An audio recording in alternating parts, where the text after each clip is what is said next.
नमस्कार साथियों, जय हिंद। आशा करता हूं कि आप सभी लोग अच्छे होंगे और एक खबर आपके सामने आ रही है कि टेस्ला जो कि एलन मस्क की कंपनी है, वहां पर एक रोबोट है। उस रोबोट ने एक मानव पर अटैक कर दिया है।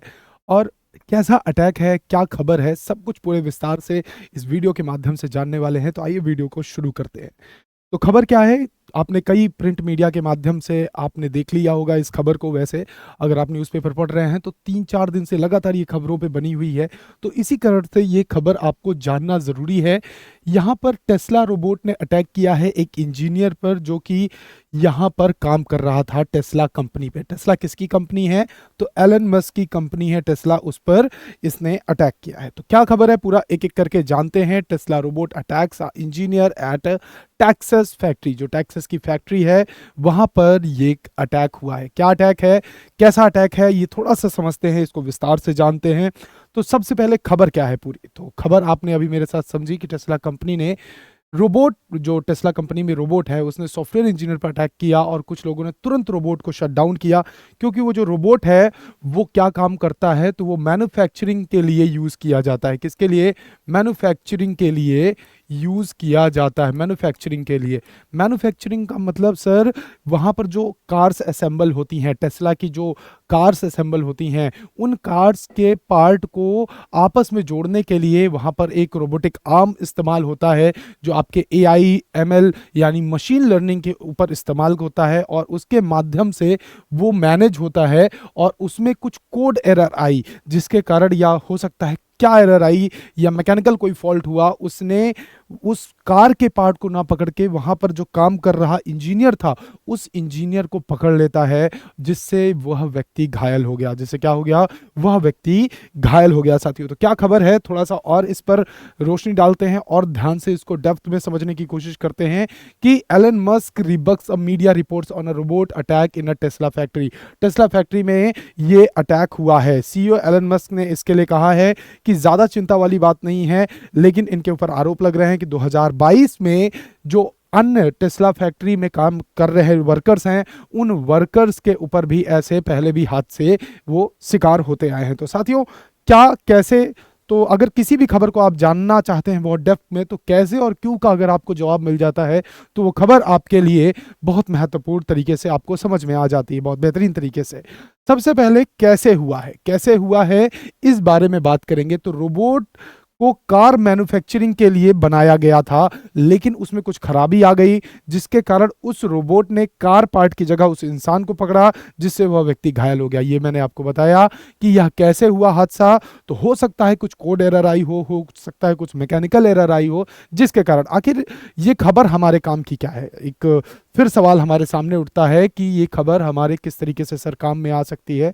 तो ये आपके जो जीएस पेपर 4 है, जीएस पेपर 4 है, इस जीएस पेपर 4 में साथियों आप लोग एथिक्स के अंदर इसको इस्तेमाल कर सकते हैं। वहां पर एक टॉपिक है, वो टॉपिक का नाम है प्यारे बच्चे क्या?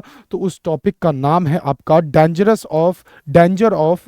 Danger of artificial intelligence, AI. यानी जो कृत्रिम बुद्धिमत्ता है, वो किस प्रकार से खतरा हो सकती है, ये जो टॉपिक है उसमें आप इसका लाइव एग्जांपल लिख सकते हैं। तो कैसे हुआ ये आपको समझ में आ गया। ये इस खबर का आप अपने पेपर पॉइंट ऑफ व्यू से कहां इस्तेमाल कर सकते हैं, शायद ये भी आपको अच्छे से समझ में आ गया होगा। इसके अलावा क्यों क्यों हुआ है, इसके बारे में जरा समझते हैं कि आखिर ये हुआ क्यों। तो खराबी आने के कारण हुआ है, कारण कोड एरर भी हो सकती है, कारण अब जांच के बाद पता चलेगा विस्तार से, उस पर तब बात कर सकते हैं हम लोग। काम का क्या है, अपने एक सेगमेंट हमारा हमेशा रहेगा वीडियो के अंदर कि हमारे काम का क्या है। सर खबर तो हमने पढ़ ली, खबर तो हमने समझ ली, पेपर में बहुत सारी खबरें आती हैं, हमको समझ में बहुत कुछ आता है, लेकिन एक्चुअली हमारे काम का क्या है, इसमें से वो बताइए। तो हमारे काम का है आर्टिफिशियल इंटेलिजेंस, जिसे हिंदी में आप लोग कृत्रिम बुद्धिमत्ता के नाम से जानते हैं। तो कुछ बच्चों को मैं बहुत आराम से प्यार से समझाता हूं कि कृत्रिम बुद्धिमत्ता होती क्या है। जी हाँ, कृत्रिम बुद्धिमत्ता एक ऐसा उपाय है जिसके माध्यम से हम कंप्यूटर को मानव बुद्धि की नकल करने में सक्षम बना सकते हैं। यानी कि कंप्यूटर को मानव की तरह सोचने में बिल्कुल मजबूर कर सकते हैं, ऐसा बना सकते हैं, ऐसा कर सकते हैं कि कंप्यूटर हमारा कंप्यूटर है वे मानव की तरह निर्णय ले पाए, वे मानव की तरह निर्णय ले पाए। तो इसका काम क्या है? तो काम बेटा याद रखिएगा, इसका काम क्या है थोड़ा सा मैं आपको इसको बताता हूं, इसके अनुप्रयोग, इसके एप्लीकेशंस की ओर ले चलूंगा। लेकिन उससे पहले एलन मस्क की तरफ से ही कुछ दिन पहले की खबर है, एक ये करंट की न्यूज़ आपको ज़रूर ध्यान में रखनी है कि जो एलन मस्क हैं इन्होंने ऑप्टिमस ऑप्टिमस नाम का जनरेशन 2 का रोबोट अपना लॉन्च किया है, जो क्या क्या काम कर सकता है। तो वह अब फल उठा सकता है, अब वह अंडों को फोड़ सकता है। अंडे फोड़ने के लिए एक अलग कलाकारी की आवश्यकता होती है, तो अब ये रोबोट वो भी कर सकता है। ठीक भाई, उसके अलावा यहां पर ये डांस भी कर सकता है। डांस करने के अलावा ये अब योगा भी परफॉर्म कर सकता है। नमस्कारम योगा ये परफॉर्म करता हुआ आपका एलन मस्क का, जी हाँ, ऑप्टिमस रोबोट है। तो एलन मस्क के टेस्ला ने ऑप्टिमस रोबोट भी लॉन्च किया जो आपके घरेलू काम में। तो ये सब किसकी वजह से पॉसिबल हो पाया है? तो आर्टिफिशियल इंटेलिजेंस की वजह से पॉसिबल हो पाया है। तो सर हम इससे, अगर ये जो एग वगैरह फोड़ सकता है, ये डांस कर सकता है, तो आखिर ये जो रोबोट है ये आपको कैसे हेल्प करेगा? तो ये आपका एक तरीके से होममेड सर्वेंट भी बन सकता है आने वाले समय में। तो आर्टिफिशियल इंटेलिजेंस इस प्रकार से आपको लाभ तो पहुंचाएगी, लेकिन लाभ के साथ साथ हमने शुरुआत में ही पढ़ा था कि कैसे एक आर्टिफिशियल इंटेलिजेंस में फेलियर होने की वजह से एक इंसान की जान जा सकती थी, एक इंसान को घायल होना पड़ा। ऐसे ही कई इंसान और होंगे जो आर्टिफिशियल इंटेलिजेंस की वजह से। तो एक आप यहां पर खतरे के तौर पर उसका उदाहरण लिख सकते हैं, और साथ के साथ साथियों आप ये भी यहां पर पढ़ सकते हैं कि किस प्रकार से आर्टिफिशियल इंटेलिजेंस की मदद से हमारी रोजमर्रा की जिंदगी में मदद मिल रही है। तो आर्टिफिशियल इंटेलिजेंस काम कहां कहां करती है, थोड़ा सा मैं आपको इस चीज के बारे में बता देता हूं। आर्टिफिशियल इंटेलिजेंस के एप्लीकेशंस आपको बता देता हूं, अनुप्रयोग बता देता हूं, तो ध्यान से देखिएगा। कंप्यूटर गेम में आर्टिफिशियल इंटेलिजेंस का इस्तेमाल आप लोग करते हैं।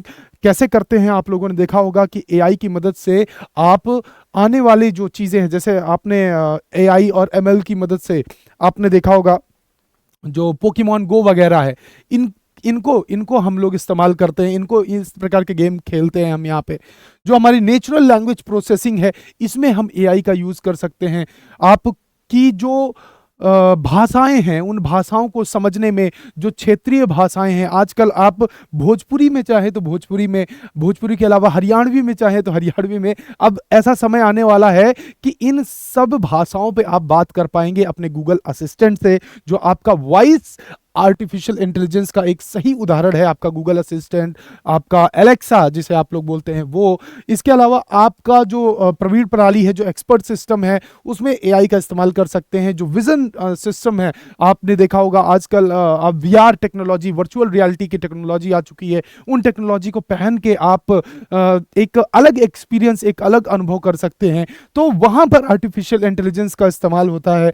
आपकी जो स्पीच रिकॉग्नाइजेशन है, आपके डोर लॉक से लेके आपके घर की लाइट्स ऑन होने तक, आपके घर के नल के टैप वाटर तक खुलने तक, सब कुछ आज अगर हाईटेक हो रहा है तो आर्टिफिशियल इंटेलिजेंस की वजह से हो रहा है, जो कि आपकी स्पीच रिकॉग्नाइजेशन हो सकती है। इसके अलावा आपका बुद्धिमान रोबोट, जो इंटेलिजेंस रोबोट है, जैसे कि अभी ऑप्टिमस है हमारा एक उदाहरण के तौर पर, जो ऑप्टिमस टेस्ला ने लॉन्च किया है, एक वो है साथियों। तो वो आप आर्टिफिशियल इंटेलिजेंस के इस्तेमाल से आप वो बना रहे हैं। तो इस समय में आप ये सारी चीजें भी साथ के साथ एआई में लिख सकते हैं, जान सकते हैं और समझ सकते हैं साथियों।